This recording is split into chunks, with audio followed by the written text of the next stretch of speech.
there. I wish I didn't have so much stuff to distract myself. Thanks for sharing. But apparently you do. How do we know that? Because it's hooking you. You can't have my hooks, I can't have yours. Some of you are like, I could walk through a wall of fire to save people in a burning building. Others are like, I hate matches. You can't handle this much heat. That doesn't make you better. It's just we have our different things.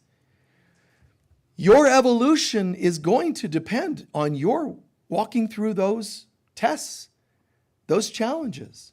And it looks like I'm standing here and things are happening. And it looks like that. I get it. But what's really happening is I'm walking into myself. And those things that are happening are little bits of me. You still got a little betrayal. You still have a little this, a little anger, a little, whatever it happens to be. Low self-worth, financial issues, illness. None of these can happen if they're not in you. You guys said it's all within us. Well, that's how it is. Now, you also said you believe in angels. Well, where the heck are they? Why aren't they picking off with angelic arrows these little weird things that are in my energy field? And while I'm sleeping, so I don't have to hear bing, bing, So the angels should be protecting me. No. You have to get to that part of yourself where you find your angels. They don't just get to show up. So some people talk about, what it's all about, man. What are you doing lately? Oh, I'm really on the spiritual path. I'm really studying. Wow, that's great. What are you into? Oh, vibration. Everything's about you. No, it isn't. You don't just go, I think I'm going to hold the battery cables on my car and raise my vibration. You don't just raise your vibration. You have no vibration that isn't compatible to your consciousness. Your consciousness determines the vibration. You take a musician that knows how to play an instrument and you say, can you play, a certain note, C minor, whatever it is. The musician plays that note, but it was the musician who decided or chose how to play that note. Yes, I know how, or I don't know how. Well, if they know how, they play that note, violin or whatever it's on. They play that note. Well, that's the vibration. But the vibration they played still came from them, the chooser. Right? So when we say, I want to raise my vibration, these teachers that use these fancy, cool terms, they have no clue what they're saying. How do you do that? Well, there's an herbal formula I'll sell you. That will not raise your vibration. It could synthetically replicate raising your vibration. There's all kinds of things that can replicate changing your mind, your brain. Lobotomies will do it, but I don't recommend it. So what does it mean to change your vibration? Guys, you have to change your consciousness. Now, as I change my consciousness, here's what happens. It changes what I find when I go inside. And sometimes, frightening little things. I still have addiction. That's in my shadow. I still have anger. It's in my shadow. It's like saying it's in a layer of my aura. I turn within and I'm going to find those, even entities. You're not bad that you might have an entity, an attachment of some kind. They're parts of your experience and they're left hanging and they need resolved. So you walk into yourself and you say, get out. No vacancy. You see? You command, but what do you command? A new level of consciousness. Part of me used to be like, oh my God, addiction, entities. You have to say, if God is with me, what could be against me? You turn in, you go inside and you say, hey, out, move it, be gone.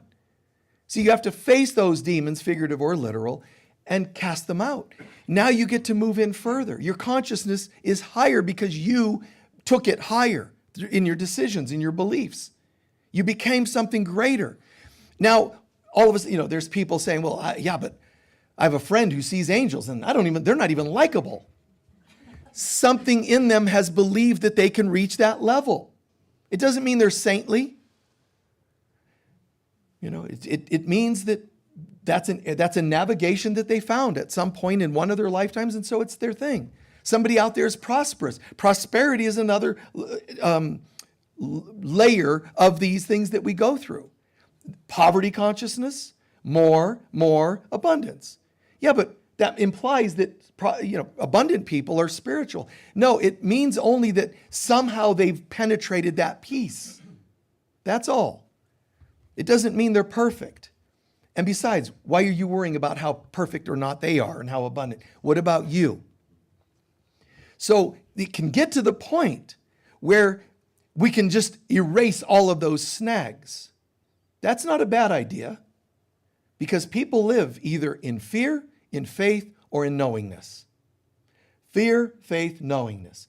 Fear-based people are the ones, I'm afraid of my demons, I'm afraid of my addiction. Now, you might say, I'm not afraid of them. The fact that you have them means there's a trigger. There's something with those things, whether it's ex-husbands, ex-wives, whatever the story might be, the triggers. Those are my broken pieces, but that still represents fear. They're my hurts, my wounds. We use the word fear to kind of umbrella over all those things, but name it anything you want, the negatives of your life. But fear, faith, knowing. Fear, lack, illness, hurt, wounds, triggers, past life, stuff unresolved, childhood issues. That's all this level. Faith doesn't mean walking in faith of religion. Faith means I'm on the spiritual path either because I just joined God on the spiritual path or I had a transformational experience that got me there. Whatever it is, I'm walking in faith, meaning greater faith in reality, truth. I'm not home, but I'm walking in faith. If it was walking in an absolute knowingness, we wouldn't have to call it faith, because faith implies I'm not totally there yet, but I'm believing, right? So do you walk in fear, faith, or knowingness? Now, some of us that are just cosmic individuals love to go, knowingness, that's me.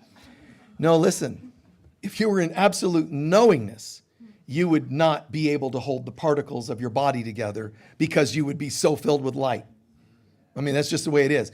Did Michael just say it's impossible to reach knowingness? No, I'm not saying that. I'm saying it's almost impossible because your body couldn't hold itself together because you would be so bursting in divinity. What about Jesus? Jesus had to work hard to keep his body held together. So he's holding. Hi guys, how are you all doing? Oh, we're having lunch, holding. Oh, Matthew, that wasn't very nice. Make up with Peter, holding. Magdalene, nice to see you, looking good. Holding. There's all this holding, and then he finally gets crucified, stuck in the tomb, and he goes, free at last. Thank God Almighty, we are free at last. And he bursts into light, and it imprints his burial cloth with his image, which would have been funny if he'd have went, hey, Wouldn't that be funny? Just like Jesus going, right? That'd have been cool. I'm just saying, could have been funnier. So we are journeying into our deeper parts. Now, the ultimate core, when you journey and find who you really are, it's the Christ self, the highest consciousness you can reach, as Yogananda says as well. The highest level of consciousness. So imagine Jesus attained the ability to say, I've heard about it, I lived all this, I've done lifetimes, I cleared, I'm here now. And not only am I in the core of who I really am, my Christ self, this is important, I'm not interested in any other layer now. See, some of us go, I really love the Christ thing, but I kind of like this piece and this piece. You get to the point, which I pointed out in the last couple services, that concept of if you really want to make a change, you have to see the valuelessness of what you no longer want. You cannot stop eating, drinking, whatever your addiction, until you realize its valuelessness. Now, when I say realize its valuelessness, it really means heart and soul you get. This is not really serving where I want to be. It's serving what I thought I was, where I thought I was, and all kinds of reactions to numb. But you can't give it up. Any addiction, codependence, any addiction, until you recognize, wow, this is ridiculous. You have to see its valuelessness. That's part one. Part two, you have to see the value of something else. You can't just give up drinking. You have to see its valuelessness. And you have to see the value of sobriety. You can't just keep fighting drink. You have to see the value of something else. Does that make sense? Okay, now switch it to prosperity. Well, that's not my fault. My boss doesn't give me... Stop. It's a belief in you. If you didn't have your boss in your auric field as you go in, You just take your little Starship Enterprise and you fly it this direction, and you're going to find Klingons and other creepy beings that are messing with you. And some of them are low beliefs, low self-esteem, or low beliefs in prosperity I don't deserve. And it could be some erroneous assumption, program from being a monk. Well, I like that I was a monk. Yes, and you're still broke. So can you say, I'd like to be a prosperous monk? Yes, you're allowed. Well, I was a nun, therefore I tend to not have really joy-filled, passionate partnerships. Right, still getting none. So at some point, can you say, I want to be a nun with some fun? So let me have God and, is that allowed? I'm telling you, God has no issue with whichever one you do. God's only going to say, and are you happy? You say you want to have a little, play. Are you happy, or are you just reacting? I was once a nun and now I'm making up for lost time. That's not peace. It's still reaction. I'm going to make myself prosperous to prove to my parents, it's a reaction. You have to see the valuelessness of poverty. Well, everybody knows no. You don't realize if you have vows, you have an investment in those vows. Because if you break the vow of poverty that you made as a priest or a nun, and you suddenly allow prosperity, do you realize in your head, somewhere in your head, you actually believe you're betraying God to have money? You have to see that was valueless. It was not true. That's what I thought. That's what I assumed. That's what I was told. That's the program. But it isn't true. And you let that go. But you also have to see the value of prosperity. The one who became a nun and a monk is, in this lifetime, very spiritual, very devoted, and talks to people about God and meditation, can also be prosperous, and remember to give that too. Give prosperity. Share it. Share your light. Share your extra funds, whatever you can. You see? So we're turning inside. And when I turn inside, I'm going to find all of my stuff. The initial layer's not so happy usually. And it doesn't mean you only have negatives. You can deal with addiction and still see angels, which is the next layer in. Generally, you can do one at a time because you're in one dimension at a time. And I don't mean literal third, fourth dimension, fifth dimension. I'm talking about figurative dimensions. You're going inside and you're going in through parts of yourself. So here are my masks. I wish I could see angels. You might want to deal with masks that are in the way. You see? You might want to deal with, any number of erroneous false beliefs, limiting beliefs. Let them pass, let them pass. And then you find deeper and deeper things. Don't just say, I wish I could have a vision of God. Then you have to see the valuelessness of seeing all kinds of other visions that aren't God. Like seeing yourself beautiful might be in the way. Seeing yourself as the opposite, ugly, it might be in the way. At some point, when you go to those initial layers, practice the surrender of them. This is what I'm seeing, but I'm giving this to you, God. I'm seeing an addict, but you show me who I really am. I am seeing attractive. Well, why should I give that? That's a positive. No, it's what you think is a positive. There is no positive negative duality like people think. Start with I don't know. Go inside, I don't know, I don't know. That's the fastest track to getting to the truth. Because if you say, I don't know, God can show me. That's pretty cool. And I'm pretty sure God knows better than I do. The Divine Mother knows all of my strangeness, all of my limiting beliefs. And she's come to the world with us, albeit seemingly invisible. She's in the world with us, constantly reflecting every morning. How are you doing, honey? You still have that, the low self-worth? And so it is. And she reflects it. And we're like, dear God, Holy Spirit, Christ, ascended masters, angels, help me deal with this low self-worth. And they're like, what do you mean? This is you. This is the level you chose to be at. We can't take away your will. But I'm not willing. Yes, you are. You have to see the low self-worth and surrender it to have it replaced with something new.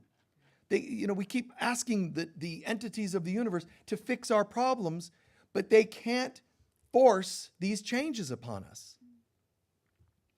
They can only say, okay, we're hearing you. If you want our help, okay. You want to give that up? No, not really. Okay. That's all they can do. Jesus explains in A Course in Miracles, lots of people want to talk about how to become cosmic. He's saying the tact we're taking in A Course in Miracles is very unique. We have to show you the valuelessness of what you think is cosmic and so on in this world. When you see its valuelessness, the next thing we have to show you is what is really valuable. And then you'll naturally feel an attraction to that. But while you believe in the value of the valuelessness of things, and you're believing that they do have value, they can't give you the new life. So that's what it really means to die and be born again. Really, that's what it's about. Challenging for the average mind to accept that, but that's what it's about. To be born again, it's not just like some waving of a wand and bing, you're born again. Even if you had some epiphany of some spiritual kind, a meditation, whatever, a journey you're doing out in nature, fasting, whatever you're doing, some really beautiful, wow, it happens. It can't last if you haven't given up its opposite. You have to make room for God. You can't just say, God, here, now. You've got to make room. Sometimes it's called a yantra in some ancient traditions and some modern traditions, but a yantra. Yantra is like the word prayer. And if you don't know, the word prayer, when translated properly, although not properly, the word prayer means to trap God. Well, that's a weird word. Hey, God, how you doing? Look over there. But if you just alter the wording slightly, to capture, you see, to grasp God. That's what prayer is.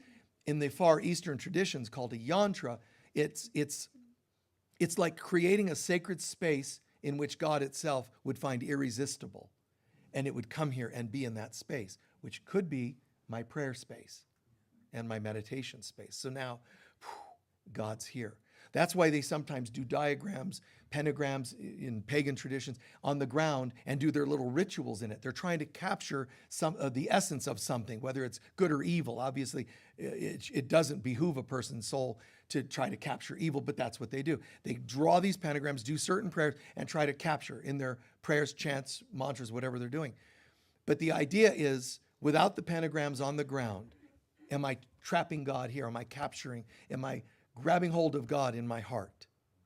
See, you're allowed to look to the heavens, which is really right here. You looking up and saying, here I am. Inviting that presence down inside. Am I living in fear, faith, or knowingness? Knowingness, it's beyond conversation. When they say, Buddha, tell us about heaven, Buddha went, right? What do you think that means? Unspeakable, beyond words. Think about it. He wasn't going, be quiet. He was, here's my answer. Here's heaven, right? So can you experience the knowingness of God? Not really, not in an enduring fashion, because it's too much. That sounds like we're limiting it, but no, it's a good thing to say it's too much, because it's unspeakable. Your brain can't handle it. All these various religions, almost all of them have said in their own way, you cannot see the face of God and not be obliterated. Which, by the way, telling a 5-year-old that, they're like, I never want to see God, right? And so religions taught that. You'll be obliterated if you see the face of God. This is like, let's go.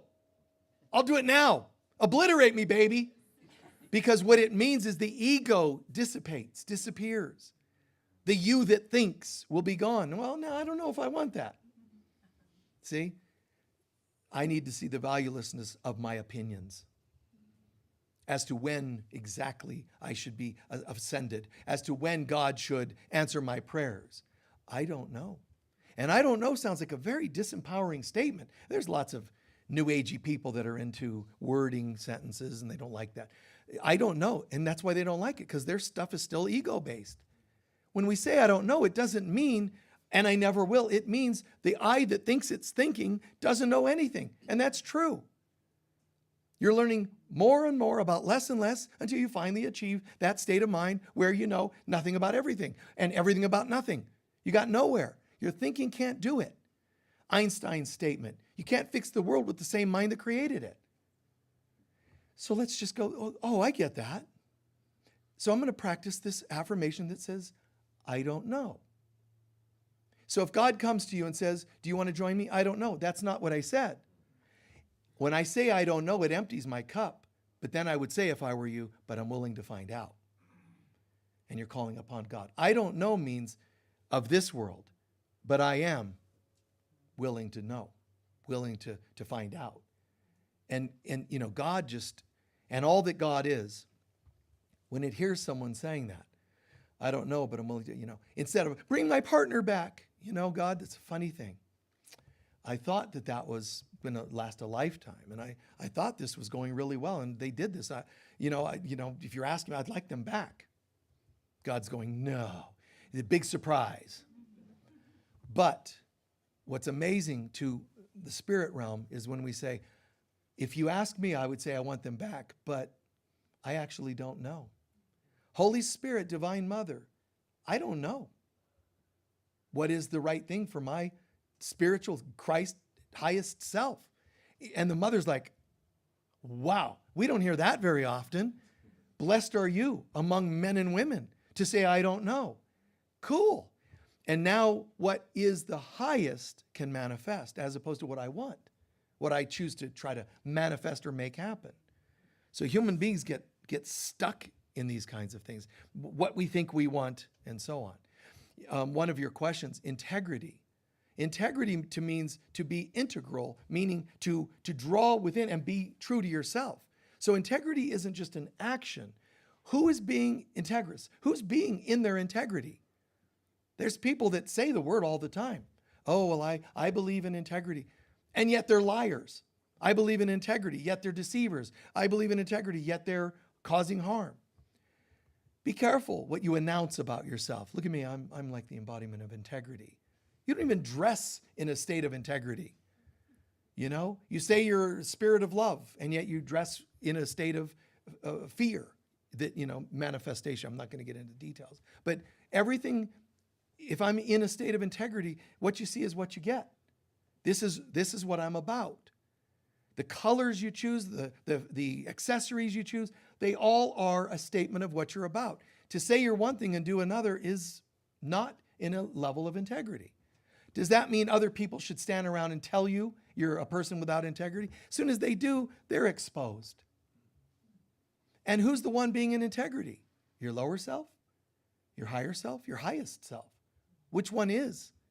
See, so you can be fully in integrity and be a jerk if you understand that the voice of integrity is coming from the inner jerk.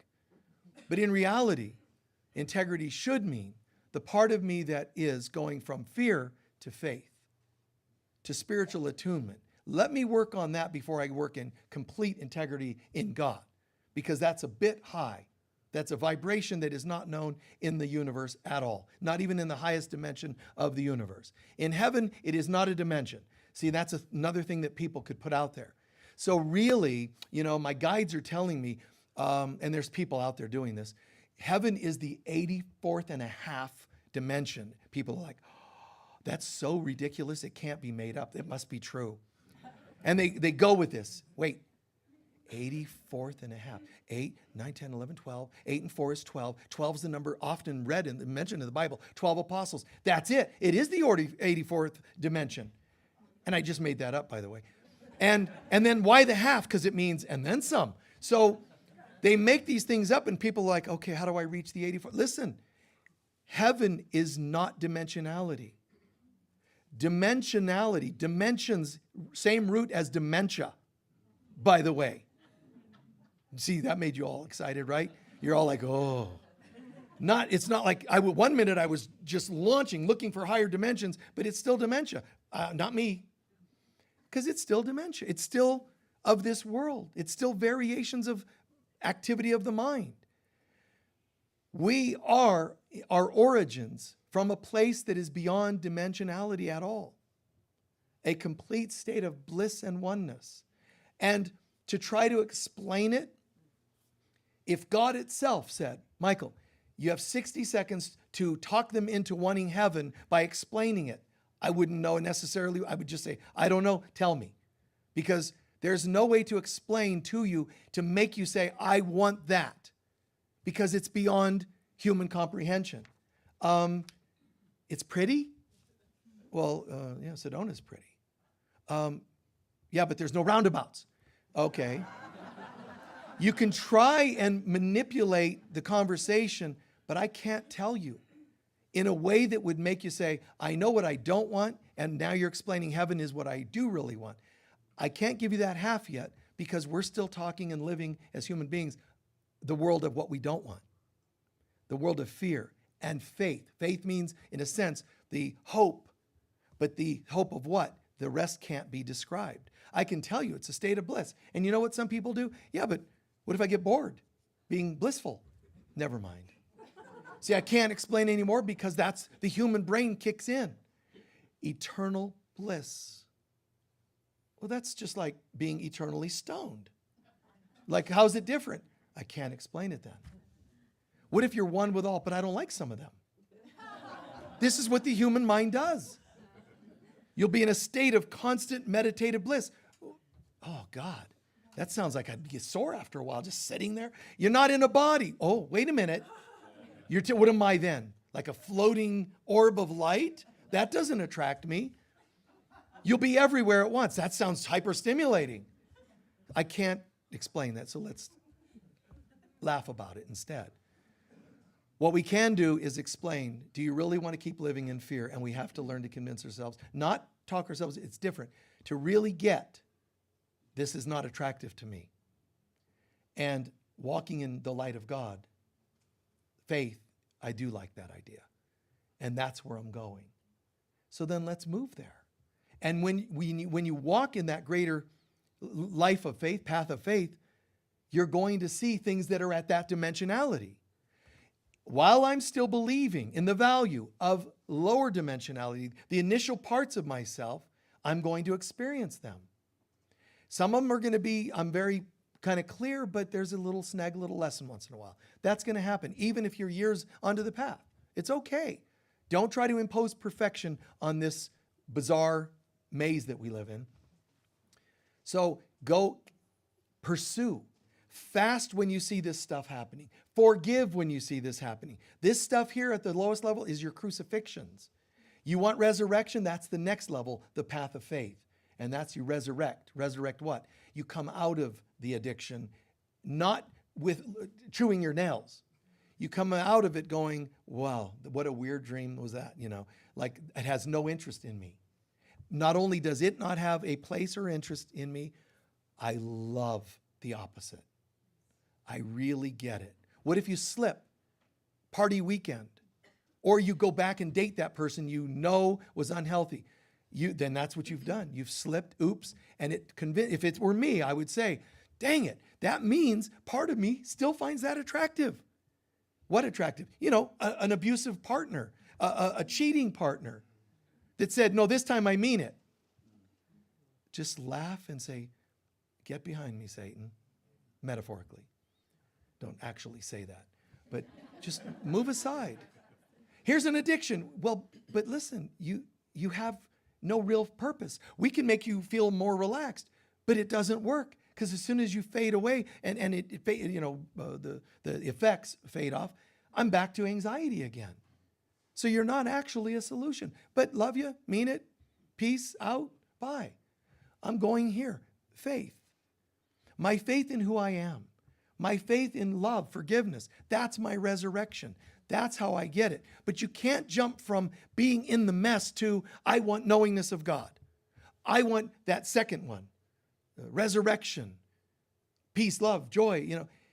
You have to realize if you keep trying to be spiritual, if you keep trying to be forgiving, I'm trying so hard to forgive, you can't enter the second stage where you're loving and forgiving if there's still some residual value in this other. There are some people you would like to forgive, but a part of you is going, not all of it. I'm not going to, they say, I forgive, but I won't forget. That's a weird affirmation. That's like saying, but I'm going to keep my eye on you. Who? That person. What kind of person? A bad person, a hurtful person, which means they're in your field again. You see what I'm doing there? Now you've planted them again. Anytime you start to journey and get on the path, you're going to run into them again. If not the literal person, the thing. And I'm not saying this is easy. It is ultimately easy, but not while we think the world still has a value. You see? You can put somebody in office and they could be the best, they could be great, but there's a part of us that goes, but I'm going to keep my eyes on you, which means they're never allowed to be at peace. They're never allowed to fully channel the presence of God. You're a physician. Well, I guess I need the surgery. And I guess, I really don't like surgery. I really don't like the medical association. And you have a list of reasons why they're corrupt and crooked and so on. And you're going to go into, a sleep and have them cut on you with a blade and think none of it's going to go wrong. It's more likely going to go wrong because of that stuff in your field.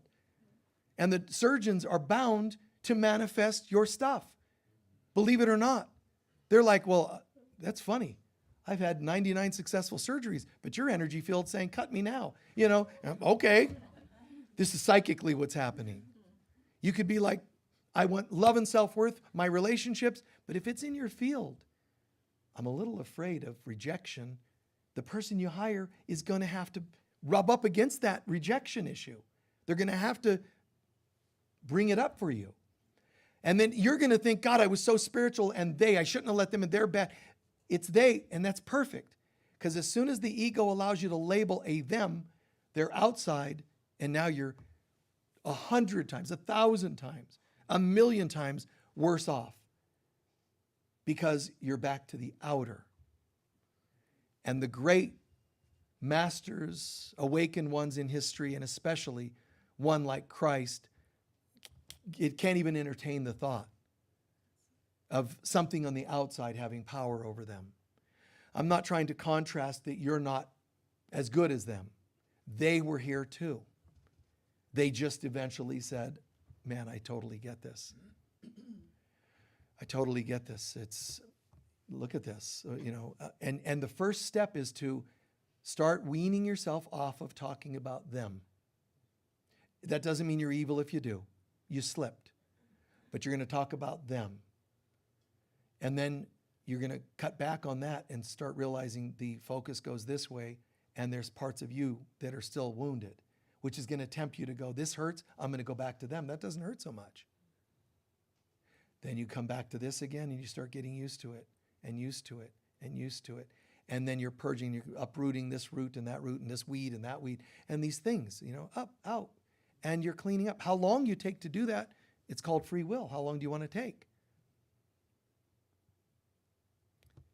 Then inside more. And this time I got in far enough, I connected with angels. I had a vision. I had a near-death experience, and I saw this and that. Wow, cool. Now that's very cool. You got to touch on some of the higher things. You go from lower self to higher self. Not highest self yet, but higher self. Jesus in the highest self was able to walk in a constant knowing of the Divine Mother and her will for him.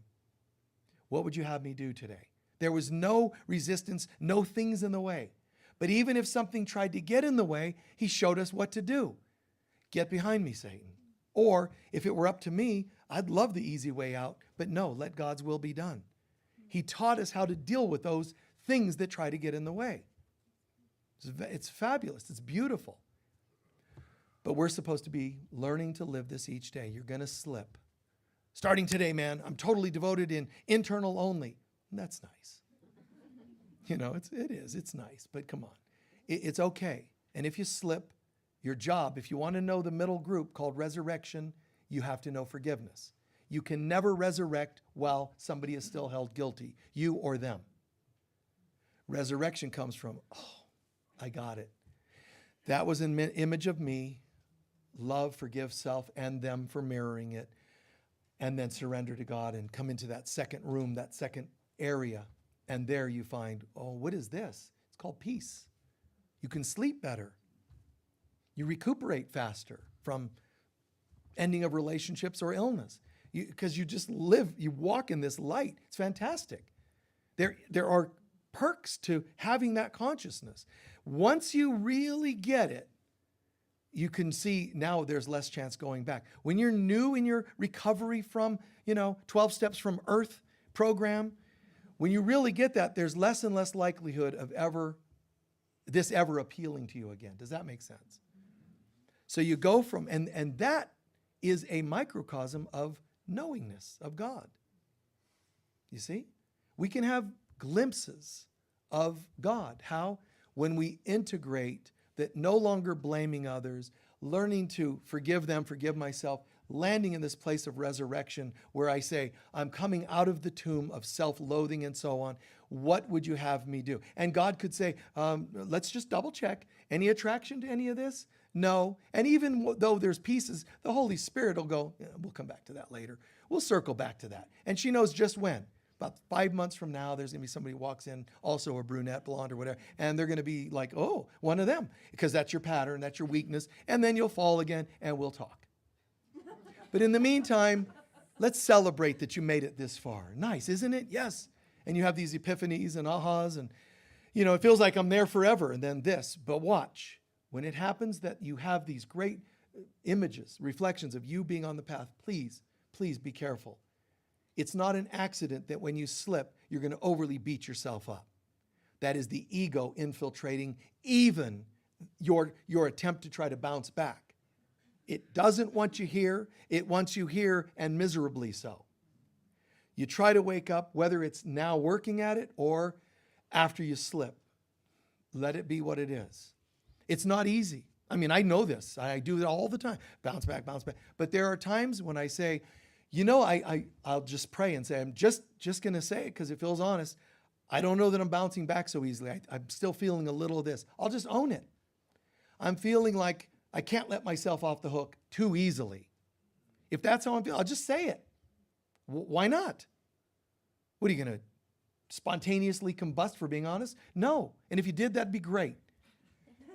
Because you'd reach higher levels of consciousness because you died in a state of integrity. Wow. Not something that'll be on a plaque on a morgue somewhere anytime. You died knowing you were doing the right thing. So remember, to walk in fear means we're walking with our own darkness and shadows and demons and addictions. How much does that apply to you? Is that 10% of you? 50%? Forget knowingness, the absolute knowing. Just start with the dark stuff. Are you walking in that dimension? Then that's what you'll experience. The dimension you reach comes from, and the vibration you are comes from what? Your consciousness. It has to. There's no synthetic, you can't wear a vest of higher consciousness. Man, I put on this coat and it even had the words higher consciousness, and it doesn't work. It's not a raiment, a vest, that you can put on. It's a consciousness. You either are it or not. How do I get to the fifth dimension, Michael?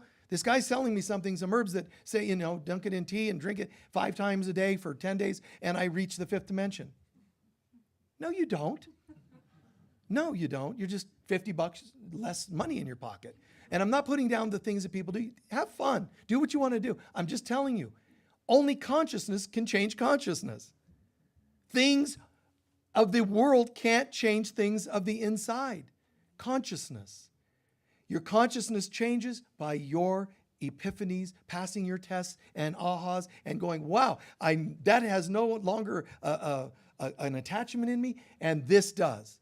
Seeing what's valueless, seeing what's valuable, that's what's going to take you. And then there's a shift. Once you shift, your vibration is higher, and the higher dimensions are accessible to you. Well, I heard that if you take a certain something, you reach higher dimensions. No, you just reach other dimension variations of this dimension. You're still in the ego world. Yeah, it's cool. Color pictures, and you can see words coming out. You can smell sounds, and all your senses get heightened. That's really cool. Except it goes away when you stop taking that thing, and it was not real anyway. You want it to be real, it has to be consciousness. And nothing but love and forgiveness can change consciousness. Pass your tests, and you'll find, how did I get here? When people say to me, and I'll close with this, when people say to me, and I'm not bragging on myself, people say, well, how do you do this? How do you know these things? One thing I've known since I was young was I'm sincere. And I know that my sincerity to want to help people has actually been part of what gave me permission to access those higher dimensions. Does that make sense? It doesn't matter if you agree the way I look, I don't look, all that's nice and for you, great. What I knew, no matter a person liked me or didn't like me, I always knew my sincerity was there. I'm in the right place in here. And I know that that gave me some access to higher dimensions. Even if I screw up once in a while, they cannot, no being of spirit or body can ever say, no, you was totally insincere. That part I know, and that part I feel comfortable having known. You see that? So watch for those inconsistencies, those inner conflicts, and try not to judge yourself for them. You want to raise your ability to access that? Where's your sincerity? Do you really want to know? Well, no, it's a fad. It's an exciting thing. I want to sit, in a circle on the Red Rocks and chant. Yeah, but why? Well, because it's fun. I'm going to hang out with other people. So that's the highest you want. That's the highest you'll get. I've always known there is a God that answers prayers. Therefore, if I pray, I know my answers are getting there. And because of the sincerity, the mother can speak to me more directly. I can stand and you can say, can you talk about this, and then it just happens. That doesn't come from a talent of some kind. It doesn't come from an academic training. I don't sit at home and try to memorize speeches, which should be pretty evident. It doesn't work that way. So I just know for me, you have to ask yourself, what is going to be my talent, my way of tethering to that higher consciousness? What is my gift? Well, I'm extra intuitive. I'm extra sensitive. I'm a vision person. I'm a seer. Whatever is your thing. I'm a parent. I'm nurturing. Whatever are some of those gifts you have, those things can help you tether to that higher level. So let those gifts be used by you. And you say, I'm a very mothering, nurturing, compassionate person. Good. Let that take you here. How? By not acting contrary to yourself. You said you're nurturing, loving, compassionate. So when you slip, why don't you apply some of that on yourself? Well, I didn't know I could apply. I thought it was just for others. Oops. Now you have another link, another tie, cord, so to speak, to God. Okay? All right. Please take a few centering breaths.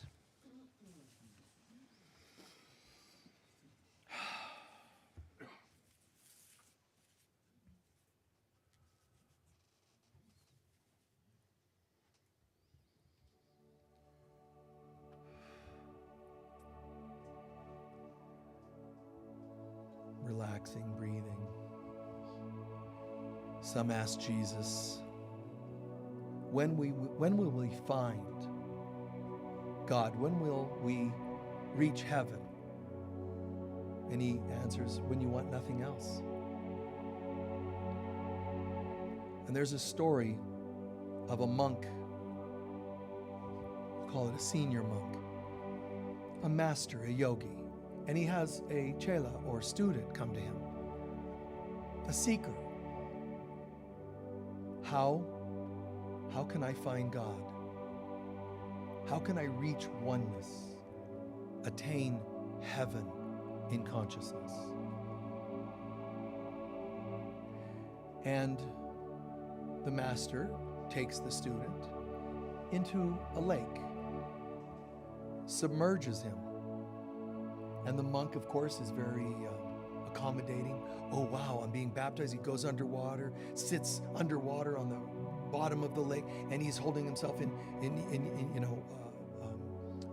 position, just sitting in the traditional, like, I'm opening my hands, I'm imagining my heart open. He's doing all these cool things to make sure, wow, it's how cool this looks. Then he starts to get bored and wonder, how much longer am I going to be held under here? Now he's going from, look how cool I am. I'm doing a spiritual practice. Now he's kind of annoyed, concerned. Pretty soon, he's needing air. He can't breathe. And he's noticing the master is actually still holding him under, forcibly holding him under. Not just submerging him, holding him under. Now he wants air and he's trying to get out and the master keeps holding him under. Now he's fighting for air and the master holds him under. Gets down to the last second when he will not live if he doesn't get air, and he forces himself up and he's coming out of the water, breathing hard. And the master said, when you want God that badly, that's when you'll find him. That said, take a moment and look at yourself. Just take the last week or month. Look at any times you slipped.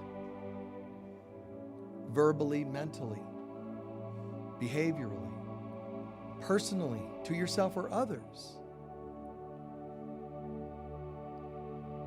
This is the dimension of fear. If you did any of these things to others, yourself, whatever, offensive, defensive, it is the dimension of hell. Please understand that. You were still finding yourself attracted to that realm.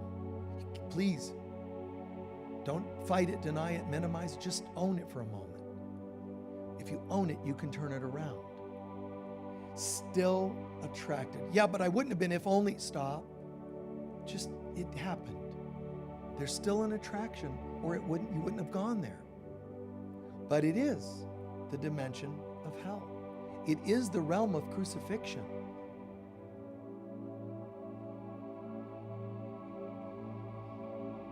Father, Mother God, how insane I've been to participate in such anger, hurt, hatred, rejection, betrayal, backstabbing, etc. Whatever it was. How ridiculous getting into the politics of stuff, resenting authority like medicine. That's all the realm of crucifixion. And I don't accidentally slip and find myself there. Other people didn't pull me there like it seems. I see that I have a bit of an attraction to that. And it's not healthy and it's not what I really want. So I ask you, God, not to forgive me. You've already done that because this isn't in your perspective. But I'm asking you to help me to be as forgiving as you are towards me and others. Immediately, my vibration begins to change because my consciousness is changing. When my vibration changes, the vibration starts attracting me to a different place. So I'm naturally feeling light, buoyant, and I'm just rising out of hell. But can I believe that this is possible? If I don't believe it's possible, I'm going to anchor myself back because I find it valuable to believe that it can't be that easy. Well, no, I'm going to go for it. I feel buoyant and light. I am responsible. I take responsibility. I'm just not going to destroy myself over it and crucify myself. I see it. I'm giving it to you, God. I have the right to say, I will to rise above these attractions, addictions, and lift from your lower centers to your heart. And you can't lift to your heart unless you understand that's where you can have a healthy attraction. I am attracted to my heart center. I am attracted to being in my soul. There is a value in my being prosperous, healthy, more peaceful. Yes, I completely see that. And the other part of me that fights that and or chooses the other is the ridiculous part of me. It's not the real me. It's like a puppet of me. And we rise into our heart to this place where there's a greater authenticity, love, resurrection. From this place, as I hold this space, do I feel an attraction to blaming others, resenting others? If so, I drop to that outer realm, darker realm, lower realm. But if I can say, you know what? No, not today. Today I choose the light of God. I will to be free. Now I'm in my heart, my soul, in a state of forgiveness and resurrection.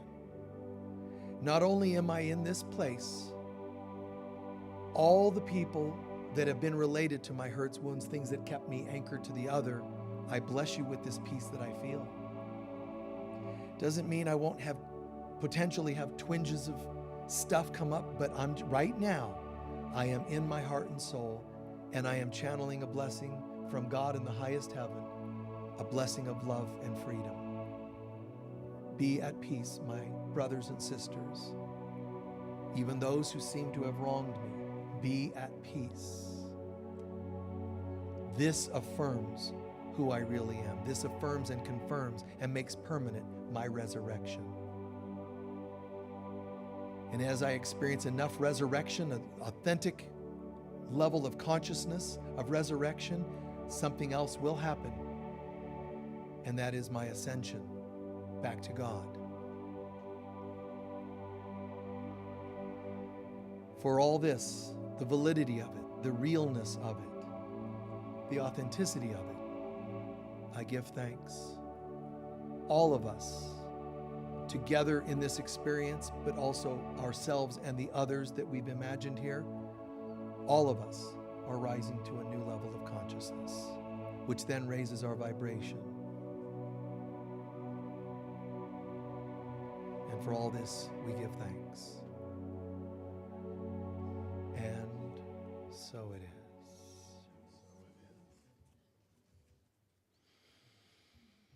Just take a moment, let that integrate a bit more. We're going to do our closing prayer in a moment. Just let that integrate. What did you get from that? What did you learn from that? What did you experience from that? Soak that in. Yes? It's all practice. It's a continual practice of rising to higher levels of consciousness. Absolutely. Who else had there? Yes. How do I know that I'm still attracted to the fear realm? Because I'm reacting to it. How do you know when you're still attracted to the fear realm? When you're still attracted to it? How do you, because you're still reacting to it. You're still, right? If it's still happening, I must have some attraction to it. It doesn't mean you're failed your test, but it's showing you the attraction. It shows you the thing, the symptom.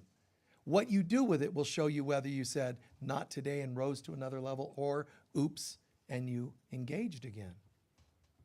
Anyone else? Yes? I can practice my values on myself. Yeah.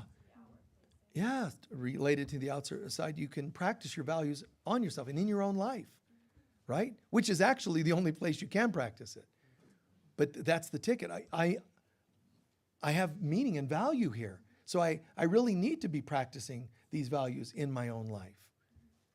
Because if you can't see it, your value in yourself, how are you going to get it anywhere else? And you'll find all kinds of people willing to say, and so it is, if you don't value yourself. Lots of people will reflect that. And another one over here, yes? I really enjoyed the metaphor of fasting from bad behavior. The metaphor of fasting from bad behavior, yeah.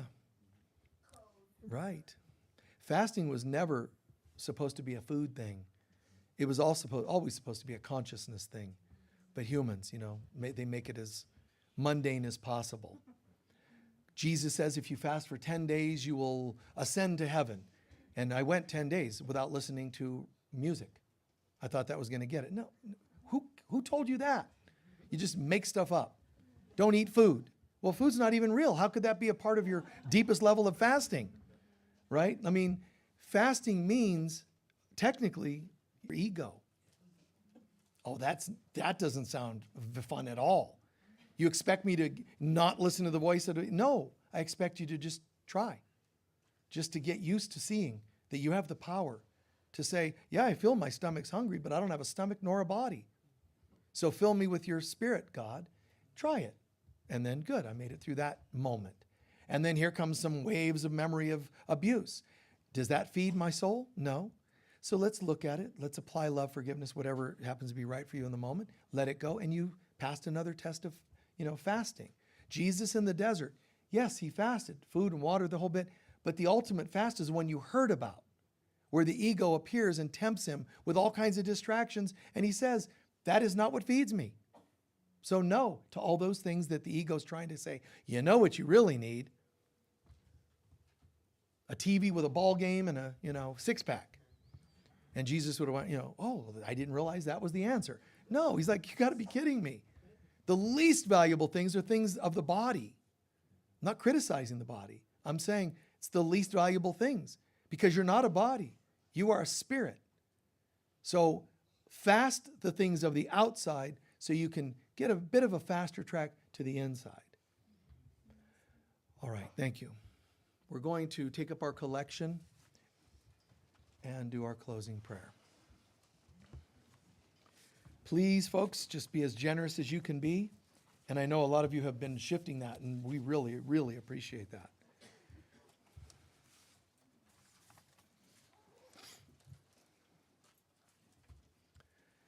There's a prosperity prayer. It's on your papers in front of you. It's also posted online. Hold your prosperity blessing, in your heart as we say it. Hold your donation to your heart. Realize what you put in the bags are your love offerings for today. The baskets are just for any extra you can share for people of special needs that we help or some of our special projects. Hold your love offering, fully intenting what you're saying. Together, please. Divine love flowing through me blesses and multiplies all that I am, all that I have, all that I give, and all that I receive. And so it is. Perfect. Thank you. While they're passing those around, I'll share a couple of announcements and then we'll close. So do remember that we have the deadline for the early bird discount. We have the Daughters of Heaven conference each year, and it's coming up again in September. If you don't know what that is, go to the website, Daughters of Heaven, but also there's a book related to the subject. There's talks we've done here. You can go on YouTube and look at our channel and put in the little search window, Daughters of Heaven, and I believe you'll get a couple of videos that'll pop up. But it's extraordinary, deep. It's like a light workers multiplied in terms of the power and the level of consciousness of the Daughters of Heaven conference. Today after service is our monthly membership meeting. Whether you're online or in the room, it'll only take 5-10 minutes. If you'd like to become a member, which helps you stay more informed of what we're doing and place a vote on certain things that we're doing, we'd love to have you as a member. You just go into the meeting room back there after service, probably 5-10 minutes after service, and we'll take it from there and tell you a little bit more about how to become a member. And they'll have it on screen so you can watch. If you want to be a member, there'll be a link there for you. Lastly, last few things, there's a healing room here, yurt, healing room. Crystal bed is in there if you'd like to come by during the week. You can lay there and just kind of allow this very, very extraordinarily powerful experience with the crystal bed and the chakras, the crystals over each chakra, and it's very, very powerful stuff. Check that out. If you're on social media, bless you for joining us. Please remember, we have other programs you can watch online. You go to Friends of Michael Mirdad on Facebook. There's a Monday group there that you can join us there. There's Daughters of Heaven Facebook group. Every other Saturday we do a program there. So we have other things that go on that you can participate in. We also have the Enchanted Healing Room, and that's just a block away if you want to receive any kind of profound healing, Reiki, cranial sacral work, massage. Several different practitioners work out of there. So you can sign up, learn more about it in the foyer. Let's see, the Spiritual Healing, Counseling, and Mentoring Circle. That's one we do every other Wednesday. That's in here and online. So we have a circle here where people can bring up things they're struggling with, things that friends of theirs are struggling with. It's almost like a meeting of healers, counselors, and just lay individuals who want to take their healing to another level. But also it involves learning how to help other people reach deeper levels of healing. So that's every other Wednesday, and that's this Wednesday. And yes, we did that one. And lastly, through your recent donations, by the way, we're building putting, you may have already seen it, the Divine Mother and Mother Mary Garden out here. It's probably 2/3 done. So your donations towards that are fantastic. But we did receive some donations to get that rolling. It's feeling good, it's looking good, and it's just going to keep raising. I have some plans for that to share with you, some kind of exciting things to share with you on that. Lastly, currently the donation we're looking for is we have to get a new computer. If somebody has a fairly new one, because it has to have the, what do you call it? It's like M4-ish, but it has to have the stuff. Yeah. The muscles and tendons inside to do what we need the computer to do. It'd be great if it were just a PC. It'd be hundreds, but since it's a Mac that they have to use, it's $80,000. I'm just kidding. It's kind of funny because I announced in the near future, some of us announcing in our Daughters of Heaven group, we're going to do an Apple fast. And I thought I better make it clear that I don't mean fasting from your Apple products. Some people are like, oh, really? Close the PC, close the desktop. Anyway, so God bless you all for being with us. Please stand for our closing prayer. How are you feeling overall? Today made sense? Applied? There's a lot of people every week that go, I don't understand how it happened, but you were talking about exactly what I was going through. And they get confused. Were you actually picking up on yes, your stuff? You as a person, are that important? Or were you talking to everyone? Yes. Or was it for yourself? Uh-huh. We're in this together, and that's the beauty of it. God, self, and others. That's the perfect channeling.